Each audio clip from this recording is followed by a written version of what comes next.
Lewis Hamilton a été choqué lorsque Ferrari a officiellement annoncé son nouveau team technique, considéré comme le mouvement le plus ambitieux de l'histoire de Maranello. Cette refonte majeure est vue comme bien plus qu'un simple changement. Elle est perçue comme un coup stratégique qui pourrait transformer l'avenir de la Formule 1. Une nouvelle ère s'apprête à débuter pour le cheval cabré. Sera-ce le début de l'ascension tant attendue de Ferrari vers la gloire ou le déclencheur d'un drame majeur au sein de l'équipe? Discutons-en. Une explosion majeure vient de secouer le monde de la Formule 1. Ferrari, l'équipe légendaire enlisée depuis des années dans un cycle de déception, d'inconsistance et de décisions techniques douteuses, a enfin annoncé un mouvement sans précédent. L'annonce d'un tout nouveau team technique radical pour la saison 2026 signale que la Scuderia Ferrari ne se contente plus de rafistoler son vieux navire. Ils démolissent les anciennes fondations pour en ériger une structure entièrement nouvelle. Pour Lewis Hamilton, le septuple champion du monde qui a entamé son aventure à Maranello cette saison, cette nouvelle est arrivée comme un choc. Sa saison de début chez Ferrari a été remplie d'échecs, incluant des performances prometteuses en essai qui s'effondrent finalement en course. La Ferrari SF25, autrefois présentée comme une machine de renaissance, est devenue à la place un symbole de fragilité technique et d'échec managériel. Hamilton a longtemps exigé une chose de Ferrari, un leadership clair, une unité de direction et le courage de prendre de gros risques. Il veut plus que de simples rotations de postes ou de changements de chef de département, qui ne font au final que perpétuer une culture d'indécision. Désormais, Ferrari répond directement à ces exigences.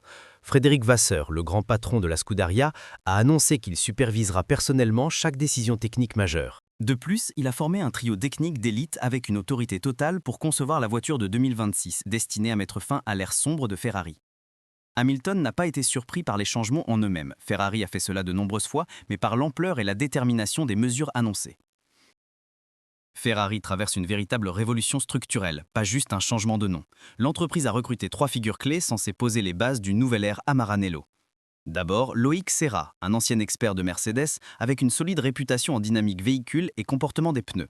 Ferrari lui fait confiance pour reconstruire sa philosophie de suspension de zéro.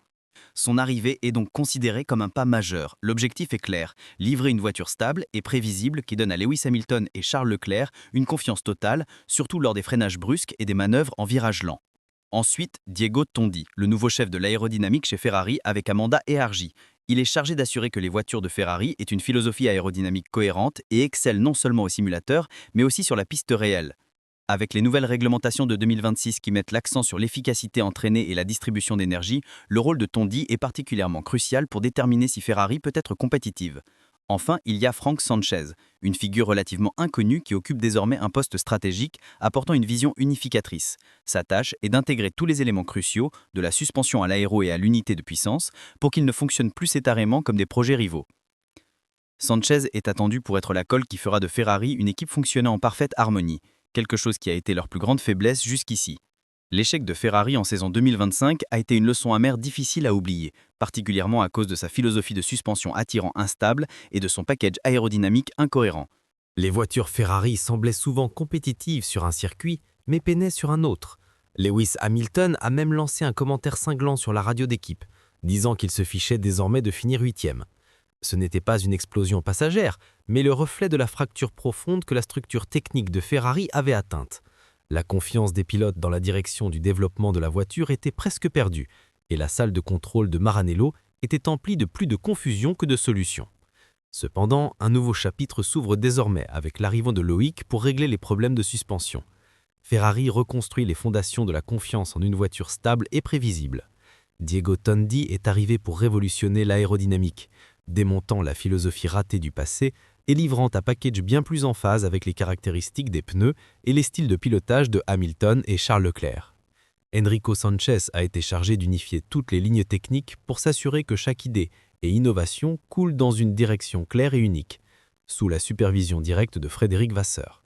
Contrairement aux saisons précédentes, Ferrari ne se contente plus de colmater les brèches. Cette fois, ils réécrivent complètement leur manuel et tentent de réimaginer l'ADN de cette équipe légendaire pour qu'elle se relève de sa chute et redevienne le centre de la révolution en Formule 1. Pour Lewis Hamilton, ce changement majeur pourrait être un tournant dans sa carrière chez Ferrari. Il comprend pleinement l'importance vitale d'une structure technique solide. Chez Mercedes, il a vécu de première main comment le moteur, le châssis et l'aérodynamique pouvaient s'assembler pour créer une voiture de championnat. Chaque élément complétait les autres, créant la stabilité et la cohérence qui ont permis à Hamilton de dominer. Cependant, la situation chez Ferrari en 2025 était l'opposé. Hamilton trouvait souvent la voiture comme un assemblage de 3 composants étrangers. Un moteur qui fonctionnait indépendamment et était incohérent sur piste, ainsi qu'un package aérodynamique imprévisible qui perdait en performance dans certaines conditions. Cette frustration l'a amené à questionner la direction du projet à long terme de Ferrari. Désormais, avec une restructuration technique qui promet d'acheter une nouvelle ère pour Maranello, Ferrari promet une intégration totale à travers chaque aspect de la voiture. Enrico Gualtieri a été nommé pour diriger le projet d'unité de puissance 2026. Contrairement à avant, il collaborera étroitement avec les équipes châssis et aéro pour s'assurer que l'ensemble du package fonctionne en harmonie. Pour Hamilton, c'est un signe positif, une raison forte de croire que Ferrari est sérieuse pour construire une voiture compétitive. Les espoirs grandissent, et peut-être est-ce le moment qui transformera une histoire de frustration en histoire de renaissance. Cependant, des risques significatifs rôdent toujours. La centralisation du pouvoir signifie que Ferrari a mis tous ses œufs dans le même panier. Si cette stratégie réussit, Maranello savourera une grande gloire, mais si elle échoue, Frédéric Vasseur portera le blâme. La pression est accrue par le fait que ses rivaux principaux ne resteront certainement pas les bras croisés. Red Bull fait face à une incertitude sérieuse alors que le projet moteur Ford reste en doute. Pendant ce temps, Mercedes pose les bases d'une nouvelle ère avec le jeune talent Andrea Kimi Antonelli, largement considéré comme leur avenir. Même si McLaren performe bien actuellement, elle pourrait ne pas maintenir sa cohérence lorsque les nouvelles réglementations entreront en vigueur. Au milieu de cette incertitude, Ferrari voit une opportunité en or. Les réglementations de 2026 redessineront le paysage compétitif, créant un nouveau point de départ pour toutes les équipes. Pour Ferrari, c'est une chance en or de racheter les échecs passés et d'émerger de l'ombre de la déception qui les hante. Maranello sait que seul en prenant de gros risques peut-elle reconquérir sa gloire perdue depuis si longtemps. Pour les tifosi, cette annonce n'était pas juste des promesses vides. Ils ont été déçus trop de fois par de faux espoirs. Mais cette fois, l'atmosphère était différente. Il y avait un sentiment de sérieux, de détermination et de complétude. La question demeure, ce nouveau team technique de Ferrari pourra-t-il livrer une voiture championne en 2026 ? Dites-nous vos pensées en dessous.